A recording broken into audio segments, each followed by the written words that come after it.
Então a gente precisa disso, né? Joel, você lidera líderes e pastoreia pastores há muito tempo. Bastante tempo. E o que você vê? E cada um, beleza, tem as suas particularidades, né? Tem as suas dificuldades individuais, tem as suas graças comuns, mas também onde você enxerga qual que tem sido a dor geral, assim, onde você encontra, cara, ali passou por essa dificuldade, mas ali também, ali também, ali também. E quais foram as soluções bíblicas do evangelho, da liderança para essas dores que você mais viu comum assim na igreja? Você trabalhando com pastores, você vai identificar que a grande maioria, eles têm problemas logísticos. Vamos falar primeiro de igreja. Há dias atrás eu fiz uma enquetezinha rápida. Por incrível que pareça, eu não tenho ministério. Olha a coisa, parece até uma antagônica que eu vou te falar. Qual a sua dor ministerial? Meu Deus, eu não tenho ministério de louvor, não tenho músico na igreja, e quando eu tenho, ele não... Olha, a área de vocês. Eu tenho, às vezes a pessoa não está pronta para servir, porque a questão estrutural, e que é tão importante em relação à igreja. A dor ministerial, ela está muito ligada ao fato da solidão. Por incrível que pareça, nós somos seres solitários, porque nós falamos para a multidão, mas não podemos abrir o coração para as pessoas. Por quê? Porque as pessoas não estão prontas para ouvir aquilo que está dentro da gente. E nós temos aquela sensação de ter que ser um super-homem, de que você não pode ser infalível. E é claro que no altar, na sua comunicação, você não deve se expor mesmo. Eu chego para os pastores e digo, meu amigo, guarda o seu coração aí. Faz igual a sunamita, fala só quando chegar na hora do profeta. Como está a vida? Tudo vai bem. Tudo vai bem, tudo vai bem. Mas quando eu chego para alguém que vai ter uma resposta para a minha vida, aí eu vou abrir meu coração. Então você percebe que hoje a solidão ministerial ela é o ponto fundamental e eles têm os seus motivos, porque diz assim, eu confiei em alguém e fui traído. Eu abri meu coração no promover e acabei sendo exposto. Na verdade, por falta de sabedoria, por carência talvez de ter necessidade de ter alguém e ter a pessoa errada. Então essa questão horizontal é muito importante no ministério, que é amizades. Que são amizades verdadeiras, pessoas que você pode abrir o teu coração. Então, a dor principal que eu chamaria hoje é a solidão mesmo. Porque no próprio casamento, às vezes, alguns ministérios não têm a liberdade para falar. Marido e mulher não conseguem expor a tua condição. Agora, Brunão, eu diria para você que um dos maiores medos ministeriais é você dizer assim, ele não fala mais comigo. É a sensação de que Deus não está falando mais com você.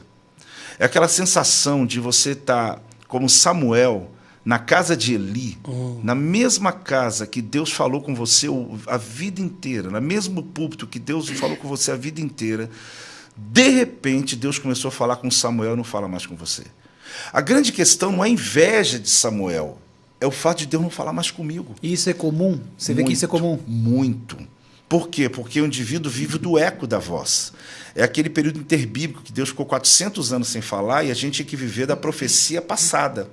Então a gente sobe. Quando eu falo a gente, eu liderando pastores, eu me incluo nessa condição. Não que eu faça isso, mas eu já passei nessa linha tênue de você subir no altar para falar daquilo que eu sei, mas não daquilo que eu estou vivendo. De eu falar porque eu tenho conhecimento, mas não porque eu estou apaixonado. Mas porque eu tenho uma profissão, porque eu tenho uma igreja para cuidar. Você precisa porque suprir. Eu tenho um compromisso com aquelas pessoas. Demanda. Mas eu não estou apaixonado. Eu preciso subir no púlpito apaixonado. Então, é aquela sensação, ele não fala mais comigo. Você vê Adão, Deus falava com ele. Só que ele pensou que Deus parou de falar com ele e parou de falar com todo mundo. 600 anos depois, nasce Enoque. Você conhece essa história? Se você percebe ali... É o quinto, Enoque, né? Ele vem, ele está vindo Sétimo. longe. Então, quando nasce Enoque começa a se interessar pelas coisas que um dia aconteceu no Éden, e ele teve um relacionamento com Deus tão absurdo que Deus o levou. Só que você pensa Adão, um cara que tinha acesso a Deus na viração do dia, sempre ao terminar o dia. Por isso que o calendário de Israel é lunar, né? Porque você começa o dia 6 da tarde, o final do dia. Aí você percebe que tem alguém natural, humano, igual a você, que está tendo um relacionamento que um dia você perdeu. Então, o ministério, nós corremos o risco de tornar tudo muito automático naquilo que fazemos. É um exercício, Brunão, que vocês fazem na adoração, tenho certeza disso, de que você pode subir no altar e você falar, deixa eu fazer o que tem que fazer, como se fosse um contrato. Né? Eu conversava com um músico amigo dias atrás e ele falou, pô, eu me sinto mal, porque tem lugar, parece que eu estou só cumprindo um contrato. E eu, por mais que eu estou administrando aqui na minha mente, eu estou tendo que entregar, porque a pessoa está dizendo, vai, eu paguei, você vai e faz. E a luta constante é essa. E no ministério local, nós temos esse risco de você subir no altar por obrigação. Sim. E cumprir uma chamada. Aí vem essa sensação. Será que Deus está falando comigo? Deus falou com Samuel, mas Deus não está falando mais comigo. Então esse é um dos grandes medos e a grande dor que nós temos. Porque você pode criar sermões e sermões e sermões usando a técnica da hermenêutica, usando a homilética, usando o sermão expositivo, você pode usar a capacidade técnica que hoje você aprendeu na escola teológica. E pode funcionar pelo próprio poder da palavra em si. Exatamente. Só que vai aí entrar aquela questão que você falou, a palavra rema, né?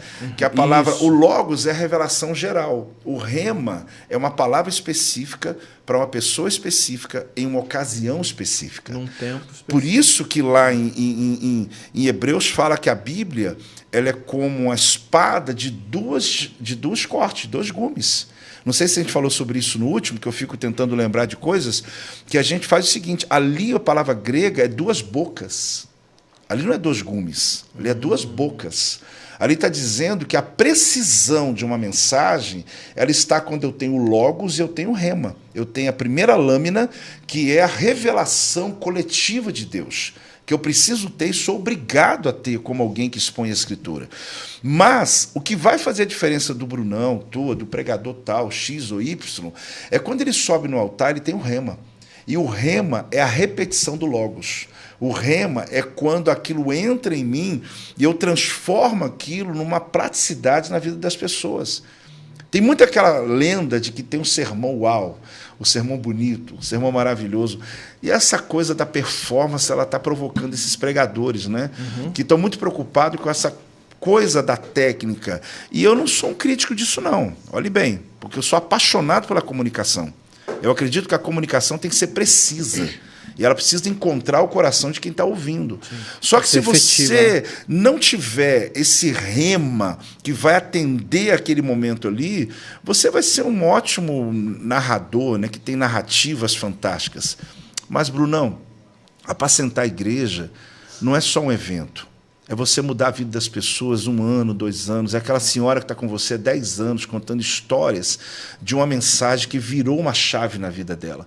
Então não existe sermão bonito. Existe palavra que transforma as pessoas. Se no final foi bonito ou foi feio, aí é questão de quem está ouvindo. Mas é preciso ter uma palavra que realmente corte, que seja de 2 gumes. Isso faz seu ministério ser preciso. E você para de gastar muita energia naquilo que não funciona e começa a perceber realmente aquilo que faz toda a diferença na vida das pessoas. Nessa coisa de rema, Bruno, eu vi uma boa, rapaz, entre um iPhone 10 e um 13, que vou te falar... não, vou... Rapaz, isso chama juntas e medulas. É mesmo? Vou te falar. Dá nisso, né? Se não tiver a palavra. Eu vou te falar. Você acabou de usar uma técnica de comunicação, você sabe, né? Depois de 16 minutos que você está pregando, se você falar uma coisa que ninguém. O alívio cômico.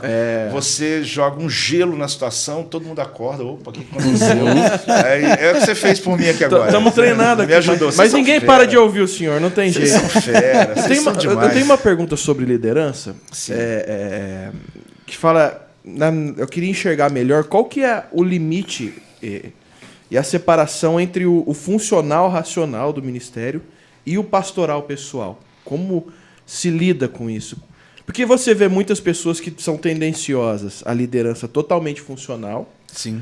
E algumas, até a gente estava conversando numa mesa sobre isso, numa reunião que eu tive com o Brunão, sobre alguns ministérios que têm esse dom de levar a pessoa para um trabalho de excelência e tal, mas fica defasado ali no pastoral, talvez. Sim. E a galera que só flui no pastoral e acaba que o funcional, ali, o racional do funcionamento de um ministério fica defasado. Qual que é O equilíbrio Não, entre isso é uma essas grande duas coisas. tentação que a gente tem, né? De utilizar os recursos que a gente pode alcançar hoje lá fora. Quando eu falo lá fora, que são seculares mesmo, né? Sim, São sim. assuntos que você pode funcionar em qualquer ambiente. Por mais que a gente diz que a igreja tem uma administração que é como uma empresa, não adianta você falar que a igreja é igual a empresa. Não adianta. As pessoas acham que ele vai trazer aquele fogo lá de fora, chamado fogo estranho, e ele vai acender o fogo aqui dentro do altar. Então, eu amo ouvir as pessoas. Eu amo ouvir pessoas que chegam com novas ideias para mim. Só que é interessante como elas, às vezes, elas não funcionam no caminho do ministério pastoral, do ministério com a sua equipe. Então, essa coisa de você utilizar, o que você falou, o medo, né, de você tornar a igreja, às vezes, muito secular, ou a igreja, às vezes, ela fica muito no alto, no espiritual, mas também perde oportunidades da excelência. Sim. Então, essa questão de você ter uma métrica em relação aos ministérios, por exemplo, eu citei da outra vez, né, eu não começo o culto atrasado há 31 anos. Eu não começo. Mas por que eu não começo? Se é teimoso, se é o quê? Eu não sei, eu não começo. Então, tem contagem regressiva desde que não tinha contagem. Então, eu acho que quando você traz um elemento desse de ordem para o culto, você não está atrapalhando um todo. Porque alguém disse para mim um dia, quando você faz isso, pastor, você atrapalhando o Espírito Santo fazer a obra. Eu falei, não. Como diz o meu líder da criatividade lá, para o Espírito Santo atrapalhar uma coisa, tem que estar organizada.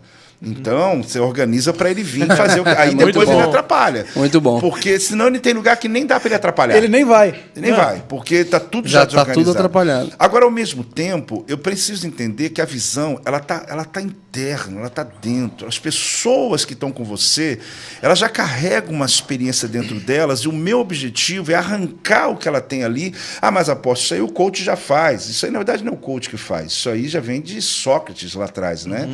Que fala sobre a maiêutica, né? Que é exatamente arrancar da pessoa. Sócrates, qual a ideia de Sócrates? Ele vem antes de Cristo, uns 300 anos, se não me engano. Ele tinha uma ideia, quando ele olhou a mãe dele, que era parteira, e ele começou a perceber que as crianças saíam ali da escuridão para a luz. E ele começou a perceber o seguinte, a ideia, né? Todo mundo tem algo dentro que precisa se fazer perguntas certas para trazer para fora o que a pessoa tem. E Jesus, na verdade, ele já faz isso lá com o cego, quando ele olha para o cego de nascença. Então ele fala, tem uma obra pronta dentro dele, vem aquela palavra raiar, que vem lá do Gênesis. Então, a liderança, ela tem essa questão de você arrancar da pessoa o que ela tem. Porém, tem coisas que nem ela sabe a capacidade que ela tem para realizar. Então, quando você tem um grupo de discípulos, você tem ali uma dissonância, porque você tem pessoas completamente diferentes. Por isso que eu digo para eles, você precisa ter a mesma frequência, mas não precisa pensar como eu. Porque uma coisa é você ter uma equipe que tem a mesma frequência. Eu tenho ali um engenheiro, por exemplo, que trouxe alguma ideia de fora. Ela vai ser bem-vinda, ela tem sinergia. Por quê? Porque ela está me ajudando, aquele CEO de uma empresa, ou aquele garçom de um lugar que fala, olha, nós temos um jeito administrativo, apóstolo, que pode te ajudar aqui. E nós somos tentados a trazer aquela ideia para dentro da igreja. Porém, gente, a visão que Deus entrega para o líder, ela precisa ser celebrada de um jeito onde você encontra fundamentos na palavra. Porque senão chega um momento que você tem uma igreja completamente secularizada, ela é bonita, ela é excelente, mas ela tem uma tampa, porque ela está faltando exatamente o que eu falava do fogo, ela falta exatamente a hora que Deus entra. Porque uma coisa simples que você vai me ouvir falar, e já sabem todos vocês, a gente só prepara o altar, quem manda o fogo é Deus. Então, é aquela história de Elias, né? Preparou tudo, mas agora, Senhor, manda fogo. Mas visão essa que o senhor fala que precisa estar caminhando exatamente dentro da palavra. Dentro da palavra, porque eu estou trabalhando sobre o secular aqui e o natural, e o espiritual, porque eu falo, nós corremos o risco na hora do discurso, de usar uma narrativa, de usar técnicas, mas a unção é necessária. A visão, aquela história de Gideão, né, que fala, molha aqui a lã, então depois molha a volta. Aquela visão que você recebeu, raiz de Deus, que foi a visão que Gideão perdeu, molha o primeiro, agora molha pessoal à minha volta, é onde você precisa ampliar essa visão à sua equipe, para que eles possam sonhar como você muito além, porque senão você sempre vai sonhar dentro da métrica. Aquela história de Eliabe, que é o cara preparadíssimo, que chegou para Davi, o irmão mais velho de Davi, e falou, Davi, eu já calculei, o cara lá tem uma lança tal pesada tal, ele tem tudo, ele sabia calcular tudo. Só que Davi falou, cara, eu já matei um urso, eu já matei um leão. Então, quando você tem um Eliabe desse, por exemplo, na sua liderança financeira, você vai chegar, nós estamos comprando um terreno. Ele vai falar, cara, a gente já fez o cálculo, já falei com o gerente do banco, já fiz, não vai dar para comprar, não. Só que você é o líder. Você fala, cara, obrigado pela sua parte, mas eu já matei o urso, já matei o leão e eu vou comprar esse terreno sim. Então, você percebe que não dá para trabalhar numa caminhada onde você vai usar só uma questão logística organizacional. Porém, a igreja precisa dessa mentalidade criativa, que ela possa nos levar a um ambiente que nós nunca estivemos. Além do alcance. Além do alcance. Isso é milagre. Isso é um milagre. É quando você passa desse nível, no nível espiritual, que você consegue levar as pessoas a sonharem. Agora, tem um detalhe que tem sido muito forte nas minhas palestras. A visão que Deus te deu, anote ela a caneta. Mas a estratégia que Deus está te dando para agora, anote ela a lápis. Boa. Muito porque boa. isso acontece, Brunão? O pessoal está misturando. Ele pega uma estratégia do hoje e mete a caneta. Aí você pega a borracha e não consegue apagar mais. E abraça como doutrina uma estratégia... Então, visão e estratégia são coisas diferentes. totalmente A visão diferentes. está ligada aos princípios que não mudam. Eu posso passar 30 anos do Projeto Vida, você vai chegar lá, agora eu falei sobre o culto, coisa, vai continuar. Agora, tem estratégias que eu já me modulei, e muito, hein? E muito. Se eu precisar recuar, vamos recuar, vamos rever esse culto aqui, esse projeto aqui. Então, a gente precisa ter esse cuidado, porque tem muita gente que ele chegou a dizer, eu rasgo a Bíblia se eu mudar isso. Estava empolgado.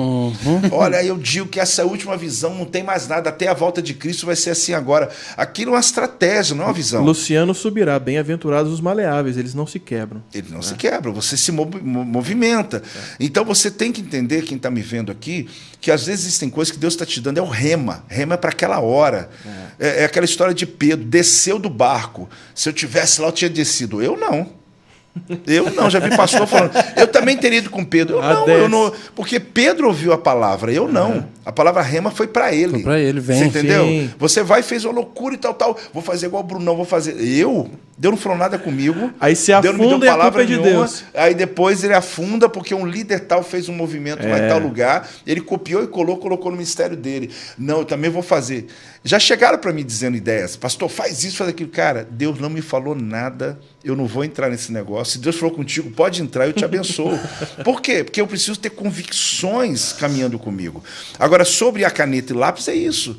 Eu apago direto, meu irmão. Direto. Isso aqui deu certo por um tempo, agora vão apagar. Tem gente, pelo amor de Deus, não mexe nisso, não. Eu lembro quando eu comecei o Projeto Vida, nunca tive escola dominical. Eu sei que agora escandalizei 1 milhão de pessoas. Mas nunca tive. Deixando de seguir agora. Agora, já estou parando de seguir. Mas eu não tenho nenhuma crítica à escola dominical, porque eu fui da Cordeirinhos de Cristo, da Joia de Cristo, da Samuel, eu fui das juniores, eu participei, cresci muito lá dentro.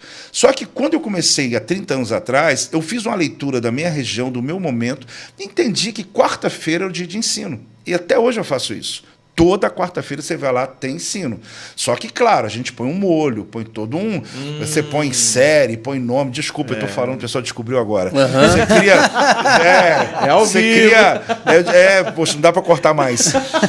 Você cria toda uma questão. Só que chega na hora lá, meu irmão, é escola dominical quarta-feira. É Bíblia, é texto bíblico, vida cristã. Só que, por exemplo, a próxima campanha está lá, Forjados para a Guerra. Tem arte, tem tudo. Alguém está me ouvindo agora falando, poxa, mas você me traiu. Não.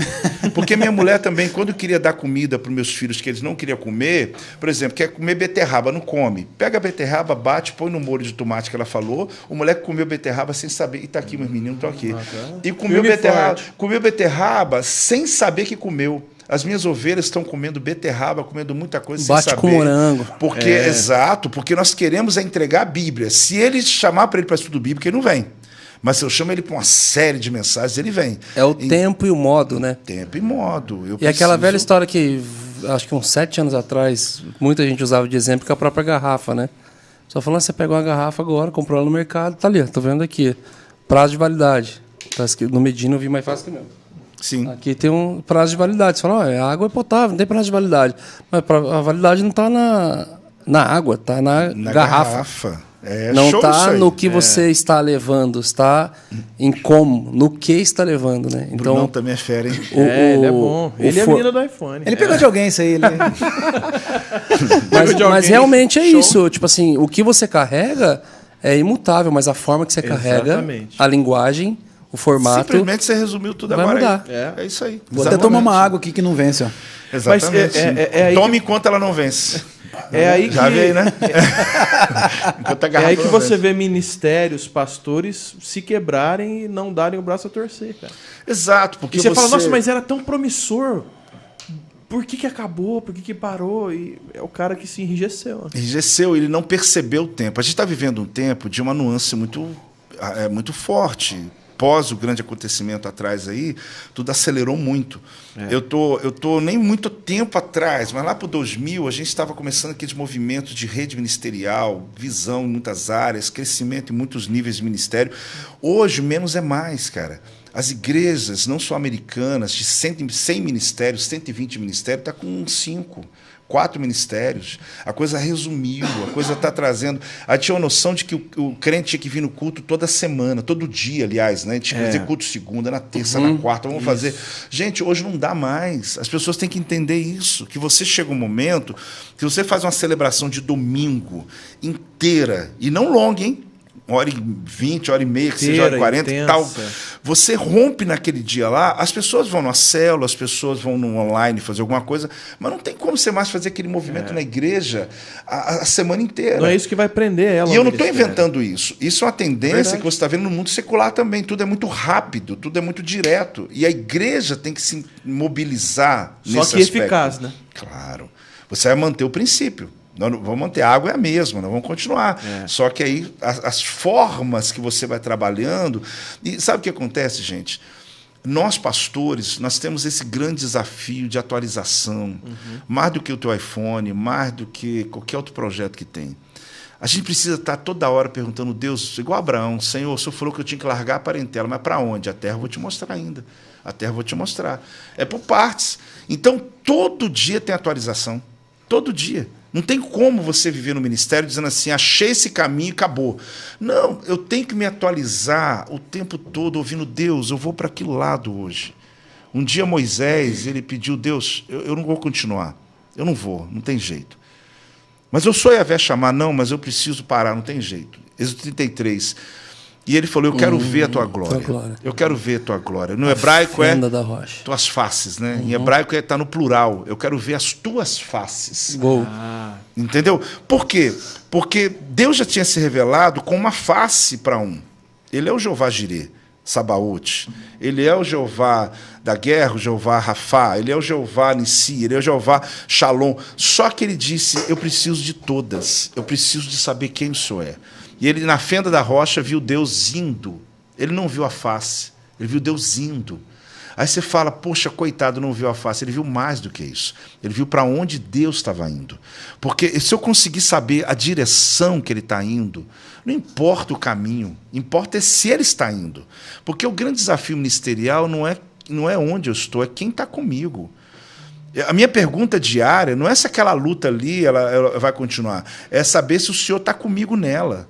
É aquela história antiga, né? Deus não tirou Daniel da cova, Deus desceu na cova. É mais do que tirar. E a sensação da ida até a cova é que você foi abandonado no caminho. Você está pensando, Deus está chegando, eu vou passar vergonha, Senhor, o Senhor não vai me... Não, aí você está dentro da cova, você fala, pior que deu errado. Não, quando você chega lá, Deus fala, meu filho, eu não tirei você, eu vim antes para te esperar aqui dentro. Uau. Eu vou te livrar no meio. Tem gente ouvindo a gente, aproveitar que está ao vivo, né? Tem gente que está exatamente nessa condição, dizendo, meu Deus, não vai livrar dessa doença, não vai livrar. Aí Deus está dizendo que eu já estou te esperando no lugar do encontro. Eu já estou lá para te livrá-lo no lugar, porque é ali que o nome dele vai ser glorificado. Isso é uma regra? Não. Mas eu já passei por isso. Ainda que eu ande pelo vale da sombra, tu estás comigo. O negócio tá não tá onde estou. O que você está passando, mas quem está passando com você. Né? Não é onde eu estou, é quem está comigo. Eu posso estar no inferno. Jesus não desceu, ficou 3 dias lá? Se a teologia diz que o lugar chamado céu é presença de Deus e o lugar chamado inferno é ausência de Deus, então quando Jesus durante ficou no 3 inferno, dias, o inferno virou céu. por 3 dias, porque quem estava lá era Jesus. Então, meu amigo, enquanto ele estava lá, era céu.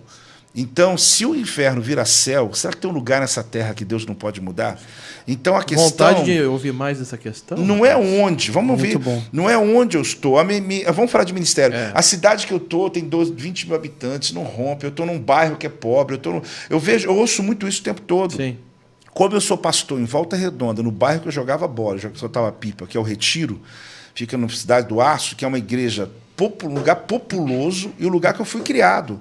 Que todo mundo dizia, mas o profeta não tem honra na sua casa. Eu falei, uau, eu não quero mexer com a Bíblia, mas eu sou muito honrado na minha cidade. E sou honrado no meu bairro. E tem uma igreja que não é central, é de bairro. E eu via muita gente vindo de longe dizer, você vai para a capital, até porque eu já falei para vocês que falta hermenêutica nesse negócio, né? Porque é do interior que Fluidão, Rio, Jaguaribe. Tá em Taubaté para não mentir. Ó. Vamos continuar, vamos lá. Então, eu dizia, gente, de todo o coração, eu tenho um local, não é tão grande, mas 2.000 lugares, faço 3 cultos, estou indo para o 4º.